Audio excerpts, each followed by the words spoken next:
नमस्कार दोस्तों, आप सभी का स्वागत है आपके अपने channel Ayurveda for you by doctor Vivek Tripathi, जहां आपको मिलती हैं आयुर्वेद के विषय में जानकारियां। मैं doctor Vivek Tripathi BAMS DAV university Indore से। दोस्तों, आज का विषय है पथरी या किडनी स्टोन। आज हम पथरी से जुड़े आपके मन में जो भी सवाल चल रहे हैं उनका जवाब तलाशने की कोशिश करेंगे। तो चलिए बिना समय गंवाए शुरू करते हैं। आपके मन में सबसे पहला सवाल यही होगा कि पथरी है क्या। तो इसका जवाब देखते हैं। संस्कृत में कहा गया है आसमानम रति इति अस्मरी, अर्थात पत्थर जैसी संरचना को हम अस्मरी अथवा पथरी कहते हैं। शरीर में किडनी, मूत्राशय, मूत्र नली इत्यादि मूत्र मार्ग के अंगों में एक विशेष प्रकार का कड़ा आघूलनशील पत्थरनुमा संरचना बनती है जिसे हम पथरी कहते हैं, जो खनिज एवं सॉल्ट एसिड के डिपोजिशन से बनती है। आपका दूसरा सवाल होगा कि पथरी या किडनी स्टोन कहाँ कहाँ हो सकता है। तो इसका जवाब है कि किडनी स्टोन का निर्माण मुख्यतः किडनी में होता है, किडनी के अंदर होता है, परंतु यह सूक्ष्म रूप में फिसल कर या सरकती हुई मूत्र मार्ग के आने वाले अंगों में पहुंचकर वहां रुक जाती है और वहीं पथरी का रूप बनाने लगती है। ये अंग हैं मूत्र नली अर्थात यूरेटर एवं मूत्राशय अर्थात यूरिनरी ब्लैडर। तो किडनी स्टोन किडनी, यूरेटर या यूरिनरी ब्लैडर कहीं भी हो सकता है। आपके मन में आने वाला अब तीसरा सवाल होगा कि आखिर पथरी क्यों होती है या पथरी होने के कारण क्या है। तो इसका जवाब है पथरी होने के अनेक कारण हो सकते हैं, जिसमें से पहला कारण है पानी का कम पीना। कम पानी पीने से शरीर में पेशाब के अंदर पानी की मात्रा कम होती है और सॉल्ट जो होते हैं वो पानी के अनुपात में अधिक हो जाते हैं, जिससे वहाँ पथरी बनने का खतरा बढ़ जाता है। दूसरा कारण है नमक का खाने में अधिक प्रयोग। आपने कई लोगों को देखा होगा कि नमक का उपयोग काफ़ी करते हैं।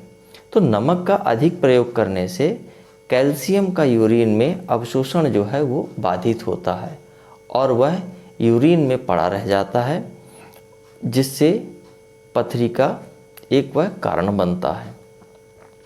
ऑक्सलेट युक्त पदार्थ का अधिक सेवन करना भी पथरी का एक कारण बनता है। मांसाहार का अधिक उपयोग करना भी पथरी का कारण बनता है। मांसाहार करने से शरीर में एवं पेशाब में एसिड की मात्रा बढ़ जाती है, जिस कारण कैल्शियम, ऑक्सलेट एवं यूरिक एसिड के स्टोन बनने में सहायता मिलती है। बार बार दस्त का होना यह भी एक कारण है। जिन लोगों को बार बार दस्त होता है उनके शरीर में पानी की कमी हो जाती है एवं आंतों से ऑक्सलेट का एब्जॉर्प्शन बढ़ जाता है। आंतों से एब्जॉर्प्शन बढ़ जाता है और वह यूरिन में जाके इकट्ठा होता है, जिसके कारण पथरी होने का खतरा पुनः बढ़ जाता है। इसके अतिरिक्त अन्य कारण हैं मोटापा, ये एक बहुत बड़ा कारण है। पैराथायरॉयड ग्रंथि की विकृति एवं विटामिन सी और कैल्शियम का अत्यधिक मात्रा में सेवन भी पथरी का कारण बनता है। तो ये थे सारे कारण। अब इसके बाद में आपका सवाल होगा कि पथरी के लक्षण क्या हैं, अर्थात हम पथरी को पहचाने कैसे। तो पथरी या किडनी स्टोन में पीठ की ओर, पेट के निचले हिस्से में, पेट के निचले हिस्से में पीठ की ओर यहाँ, तो पेट के निचले हिस्से में पीठ की ओर दोनों तरफ तेज दर्द का होना। यह दर्द जांघों के बीच तक नीचे से सरकता हुआ जांघों के बीच तक जा सकता है। दर्द के साथ जी मिचलाने या उल्टी की शिकायत भी हो सकती है। दर्द कुछ मिनट से लेकर कुछ घंटों तक लगातार बना रह सकता है। किडनी स्टोन होने पर पेशाब का रंग लाल या भूरे रंग का हो जाता है। यह पथरी के बड़े होने या पथरी के कारण किडनी, मूत्रनली या मूत्राशय में आघात पहुंचने से रक्त के साथ मूत्र निकलने के कारण दिखता है। दर्द के साथ पेशाब का उतरना भी किडनी स्टोन का एक लक्षण है। दुर्गंध युक्त पेशाब का होना किडनी स्टोन का एक लक्षण है। आयुर्वेद में इसे अजागंध कहा गया है, अर्थात बकरे के गंध के समान पेशाब का गंध होना। जैसे आप देखते होंगे कि बकरे की एक स्पेसिफिक स्मेल होती है, उसी तरह से यूरिन की स्मेल आने लगती है। पेशाब में छोटे छोटे पत्थर के या रेत के समान टुकड़े आना भी पथरी का लक्षण होता है। सेकेंडरी इन्फेक्शन अगर पथरी में हो गया हो तो बुखार या कपकपी के साथ बुखार भी हो सकता है। ये सारे लक्षण हैं पथरी के, किडनी स्टोन के।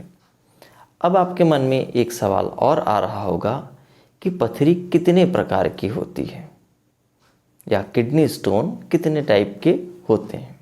तो चलिए जान लेते हैं। आयुर्वेद मतानुसार अस्मरी अर्थात पथरी 4 प्रकार की कही गई है। वातिक अस्मरी, जिसे हम आधुनिक मेडिकल साइंस में यूरिक एसिड स्टोन कहते हैं। दूसरी है पैत्तिक अस्मरी, जिसे हम आधुनिक विज्ञान में कैल्शियम ऑक्सलेट स्टोन कहते हैं। तीसरा है कफज अस्मरी, जिसे हम आधुनिक विज्ञान में कैल्शियम फॉस्फेट स्टोन कहते हैं। और चौथा है शुक्रज अस्मरी, इसे भी हम आधुनिक विज्ञान में कैल्शियम फॉस्फेट स्टोन ही कहते हैं। आधुनिक विज्ञान में किडनी स्टोन मुख्यतः 5 प्रकार के बताए गए हैं, जिसमें से पहला है कैल्शियम ऑक्सलेट। यह सबसे कॉमन है और ज़्यादातर लोगों में यही पाया जाता है। दूसरा है कैल्शियम फॉस्फेट। तीसरा स्ट्रावाइट स्टोन, जो स्त्रियों में बार बार मूत्र मार्ग के इन्फेक्शन होने की वजह से होता है। चौथा है यूरिक एसिड स्टोन, यह पुरुषों में एवं मांसाहारियों में ज़्यादा मिलता है। और पांचवा है सिस्टाइन स्टोन, और यह लगभग 1% लोगों में पाया जाता है और ये आनुवांशिक होता है। तो ये प्रकार थे। अब आपका अगला सवाल होगा कि किडनी स्टोन अर्थात पथरी का उपचार क्या है। तो कभी भी किडनी स्टोन में हमें पहली प्राथमिकता सर्जरी को नहीं देना चाहिए। हमारी पूरी कोशिश होनी चाहिए कि पहले दवाइयों का और उचित खान पान का प्रयोग करके पथरी को पेशाब के रास्ते निकाल दिया जाए। यदि पथरी का आकार काफ़ी बड़ा है और वह दवाइयों से नहीं निकल सकता, तभी हमें सर्जरी का रास्ता अपनाना चाहिए। सर्जरी को हमेशा अंतिम विकल्प के रूप में देखना चाहिए। तो चलिए आयुर्वेद में कुछ औषधियों की जानकारी हम आपको दे रहे हैं जो किडनी स्टोन में कारगर सिद्ध होती हैं। पाषाण भिन्न रस, पाषाण वज्र रस अथवा त्रिविक्रम रस, इनमें से किसी एक को 125 से 250 मिलीग्राम की मात्रा में सुबह शाम शहद के साथ लेना चाहिए। शिवा गुटिका, चंद्रप्रभा बटी, गोक्षुरादि गुग्गुल या आरोग्यवर्धनी बटी, इनमें से किसी एक का प्रयोग 250 से 500 मिलीग्राम की मात्रा में सुबह शाम करना चाहिए। पाषाण भेदादि चूर्ण, गोक्षुरादि चूर्ण, शिग्रु चूर्ण, इनमें से किसी एक का 3 से 6 ग्राम की मात्रा में गुनगुने पानी के साथ सुबह शाम प्रयोग करना चाहिए। गोक्षुरादिक्वाथ, वरुणादिक्वाथ, एलादिक्वाथ या पुनर्नवारिष्ट, इनमें से किसी एक का 20 से 40 ml की मात्रा में बराबर पानी के साथ सुबह शाम प्रयोग करना चाहिए। कुलत्थ्यादिघृत अथवा वरुण आदि घृत का प्रयोग 20 से 30 मिलीलीटर की मात्रा में गुनगुने पानी के साथ करना चाहिए। इन सभी औषधियों में आपको किन औषधियों का चुनाव करना है, इसके लिए अपने नज़दीकी आयुर्वेद चिकित्सक से एक बार अवश्य संपर्क कर लें, ताकि वह आपके बीमारी की गंभीरता के अनुसार आपको औषधियाँ दे सके। अब आपका सबसे पसंदीदा सवाल, क्या हम पथरी के उपचार हेतु कोई घरेलू नुस्खा बना सकते हैं? तो हाँ, पथरी नाशक घरेलू नुस्खा है और उसमें से 2-3 हम आपको बताते भी हैं। प्याज का रस 20 मिलीलीटर निकालकर उसमें 50 ग्राम मिश्री मिलाकर पीने से धीरे धीरे पेशाब के रास्ते पथरी निकल जाती है। इसी तरह से नींबू का रस 6 मिलीलीटर, जिसमें 4 रत्ती कलमी सोरा, 4 रत्ती अर्थात 500 मिलीग्राम और 1 ग्राम काले तिल का चूर्ण मिलाकर पानी के साथ दिन में 1-2 बार लेने से लगभग महीने भर के भीतर पथरी पेशाब के रास्ते टूटकर निकल जाती है।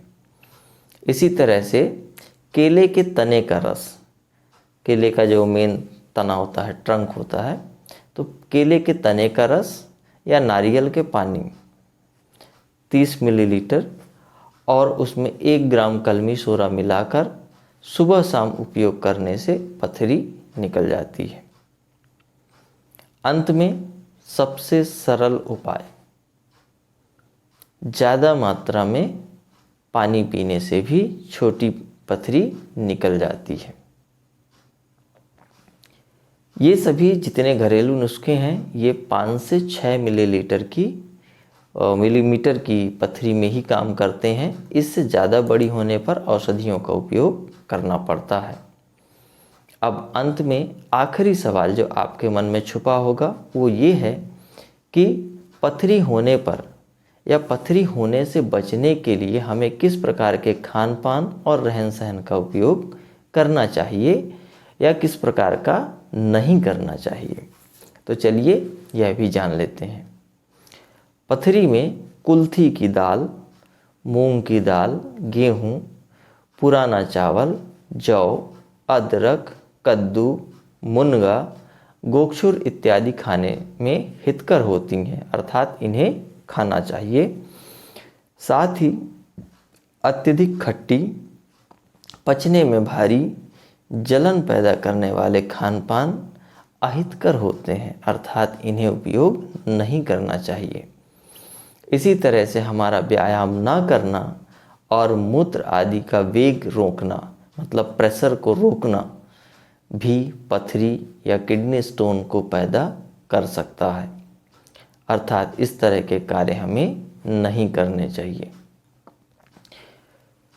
तो मुझे ऐसा लगता है कि आपके मन में जितने सवाल थे स्टोन के, उनका जवाब आपको मिल गया होगा। तो चलिए अब आज के लिए इतना ही। अगले सप्ताह मिलते हैं एक नए विषय के साथ।